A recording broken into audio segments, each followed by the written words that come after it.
안녕하세요. 여러분들과 함께 중독을 파헤치는 남자 전남대 심리학과 황석현입니다. 오늘은 음식 중독의 증상과 원인에 대해서 여러분들과 함께 살펴보고자 합니다. 음식 중독, 하다 보니까 음식도 중독의 대상이 되는구나 라고 생각하실 수 있겠죠. 제 강의를 통해서 이 중독의 공통적인 모습에 대해서 같이 살펴보셨다면 과연 음식도 중독이 될 수 있을 만한 그런 요소가 있구나 라고 생각하실 수 있을 것 같습니다. 제 개인적인 그런 경험으로는요, 어떤 학생이 제 수업을 듣는데 맨 뒷좌석에 앉아 있더라고요. 그런데 책상 위에는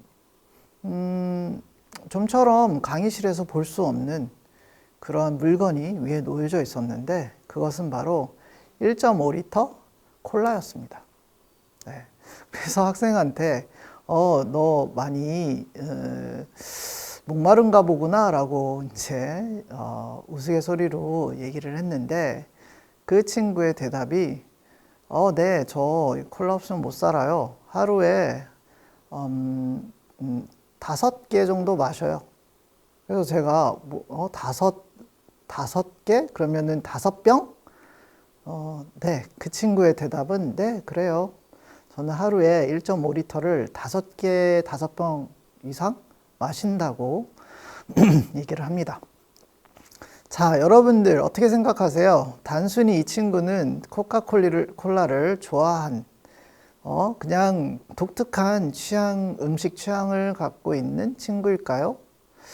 저는 이 친구를 바라보면서 과연 음식도 우리를 어렵게 하는 그러한 삶의 문제가 될 수 있지 않을까 그런 생각을 하게 되었는데요. 이 강의를 통해서 그런 측면들에 대해서 한번 같이 살펴보는 시간이 되었으면 합니다. 그러면 음식 중독은 과연 무엇인가? 일부 전문가들은 이 음식 중독을 이렇게 정의를 합니다. 뇌의 정상적인 생화학적 반응을 침탈하여 체중 증가 및 건강상의 문제를 야기시키는 과도한 음식 섭취다. 되게 어려운 용어들이 많은데 쉽게 말하자면 특정한 음식을 과도하게 섭취한 결과로 인해서 정상적인 뇌의 생화학적 반응이 문제가 발생하는 것이란 거죠.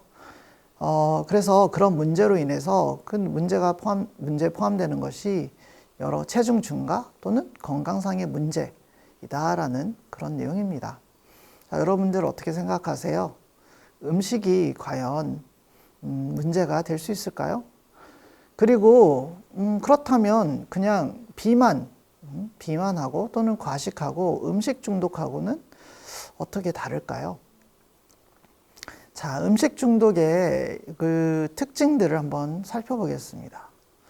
음식 중독은 상당히 맛있는 음식, 그러니까 맛없는 음식에 대한 중독은 안 걸리는 것 같아요.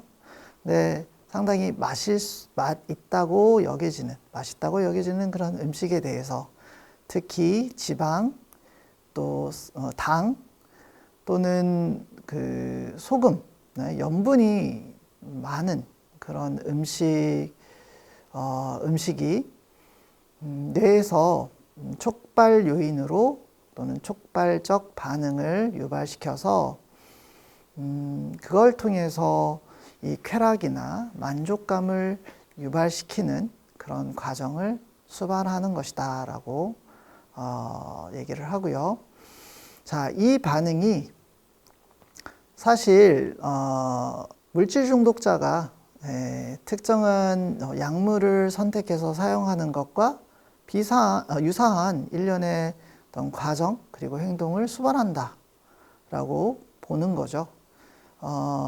따라서 음식 중독하고 물질 중독하고의 공통점은 무엇이냐?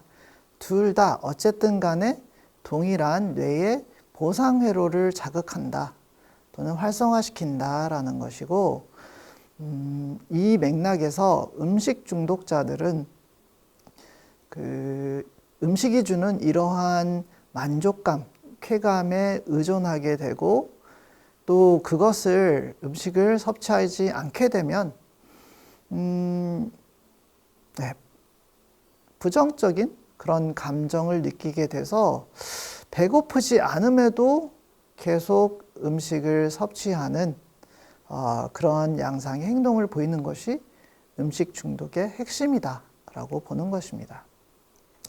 즉 무슨 얘기냐? 배가 고프지 않은데도 특정한 음식을 지속해서 먹는데 그런 행동으로 인해서 뇌의 변화가 일어나고, 그리고 그 변화로 인해서 그 음식을 지속적으로 섭취하지 않으면 그 부정적인 어떤 결과가 나타나서 그 행동을 지속해야만 하는 그런 악순환이 일어나는 것이다 라고 볼 수 있겠죠.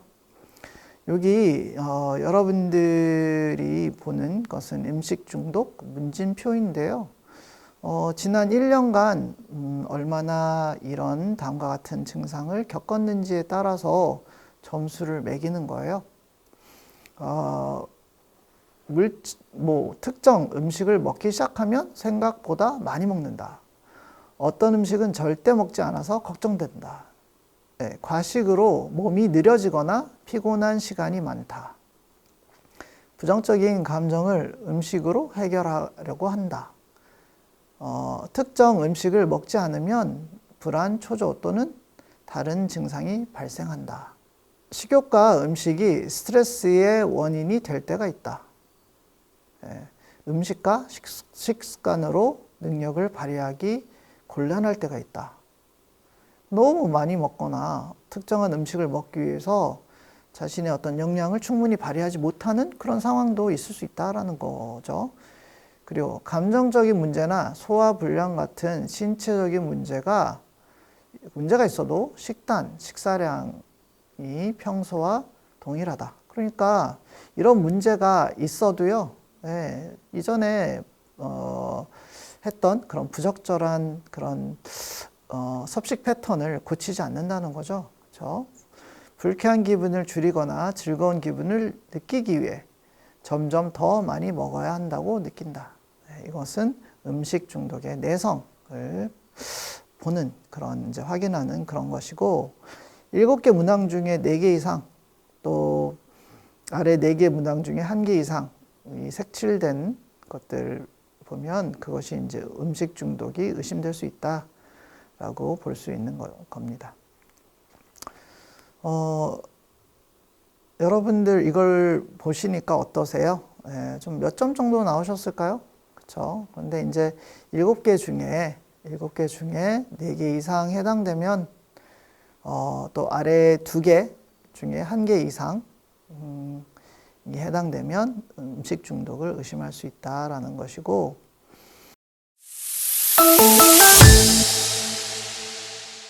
그러면 우리가 또 질문해야 될 부분은 뭐냐 하면, 과연 이게 음식 중독이 행위 중독에 해당한다고 볼 수 있는데, 음식은 다른 행위 중독과는 달리 실제로 음식이 몸에 들어가서 어떠한 화학적인 반응을 하는 그런 측면이 있죠.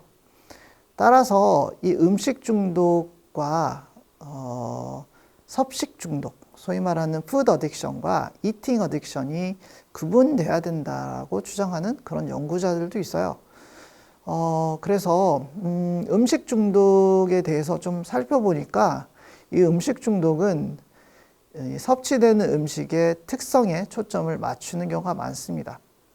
그래서 대부분 이 탄수화물 중독, 또 염분, 소금 중독, 스파이시 푸드, 그러니까 매운 음식 중독, 또 어떤 경우에는 이 탄산 음료 중독, 이런 것들이 이제 주요 중독 대상으로 여겨지는 경우가 많고,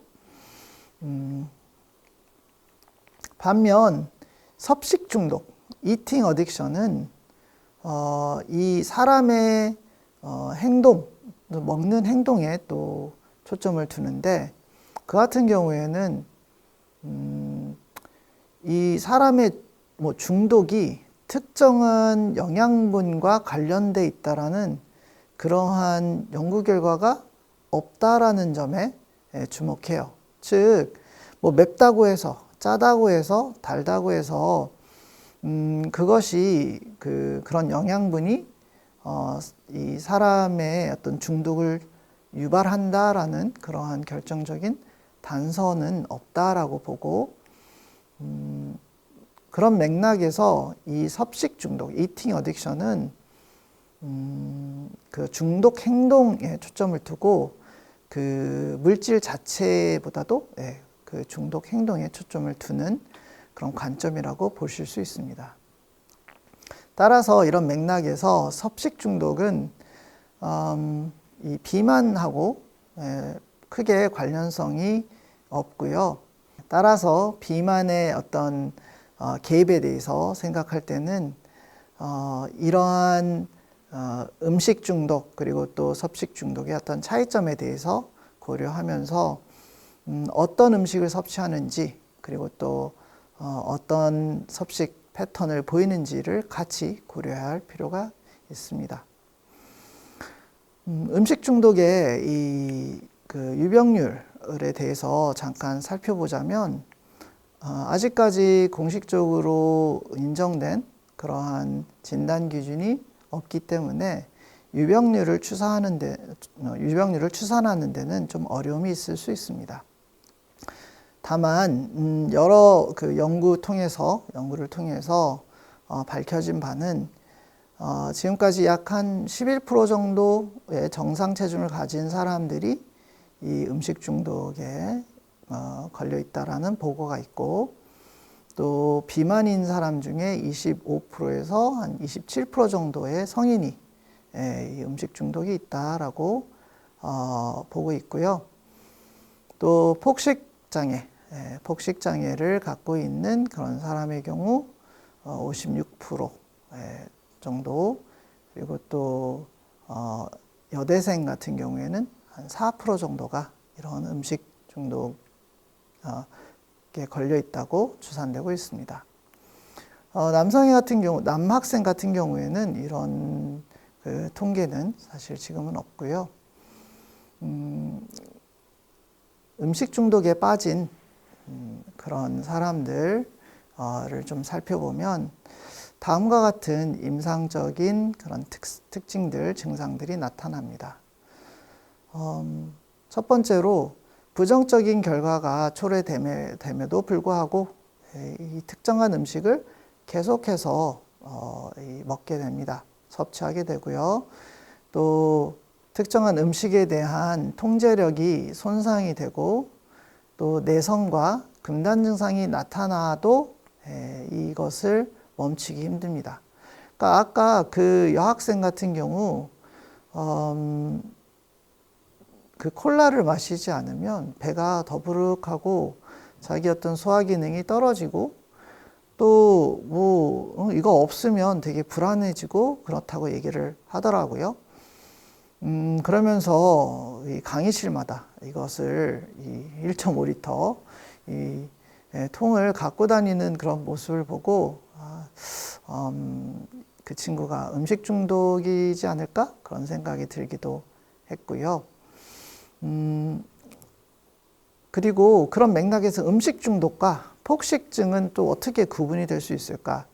사실 공병률이 아까 봤을 때 한 50% 넘게 보였는데, 실제로 이 음식 중독과 폭식증은 여러 가지 공통된 특징을 공유하고 있습니다.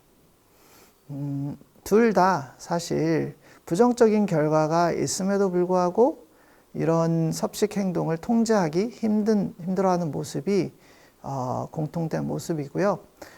그리고 둘 다 충동성 그리고 정서적인 조절을 위해서 이런 행동을 하는 것으로 나타나고 있습니다. 다만 흥미로운 것은 이 폭식증을 앓고 있는 사람들 중에 57%만 음식 중독 진단 기준을 충족시키고요. 반대는 또 그렇지 않다라는 거죠. 그래서 음식 중독을 갖고 있는 사람들이 반대로 그 폭식증을 보이지 않는 경우도 또 있습니다. 음식 중독과 이제 같이 일어나는 공병 장애 또는 공병 증상들을 살펴보면 음식 중독과 함께 일어나는 공병 장애 또는 공병 증상들을 살펴보면 먼저 비만이 있습니다. BMI와 음식 중독은 정적으로 상관이 있어요. 그러니까 이 BMI, 그 체질량 지수죠. 그것이 올라가면 올라갈수록 음식 중독 점수도 올라가는 그런 양상을 보이고요. 또 폭식증도 관련성이 있는 것으로 나타납니다. 그것과 더불어서 이 정동장애, 특히 이 음식 중독은 우울증과 낮은 자존감, 특히 외모로 비롯되는 낮은 자존감이 서로 관련성이 있다고 보고되고 있고, 뭐 우울증뿐만이 아니라 다른 부정적인 정서도 마찬가지로 음식 중독과 관련성이 있다고 보고되고 있습니다. 지금까지 저와 함께 음식 중독에 대해서 함께 살펴봤는데요. 음식 중독에 걸릴까봐 음식을 끊을 수는 없죠.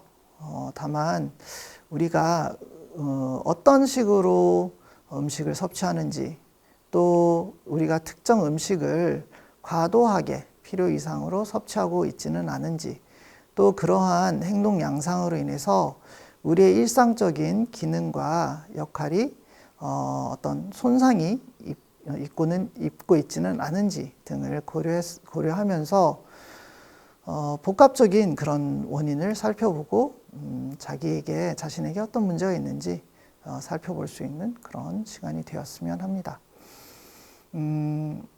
앞으로 다음 시간에는 일 중독에 대해서 이야기를 할 텐데, 지금까지 행위 중독을 좀 살펴보면 우리가 끊을래야 끊을 수 없는 그런 행동들이 중독의 대상이 된 것을 확인할 수 있었죠. 성, 음식, 그리고 일, 여러분들 같은 경우에는 학업이 될 수도 있는데 그것에 대해서 함께 살펴보는 시간을 다음 시간에 갖겠습니다. 관심 가져주시고요. 다음 시간에 또 뵙기 바라요. 감사합니다.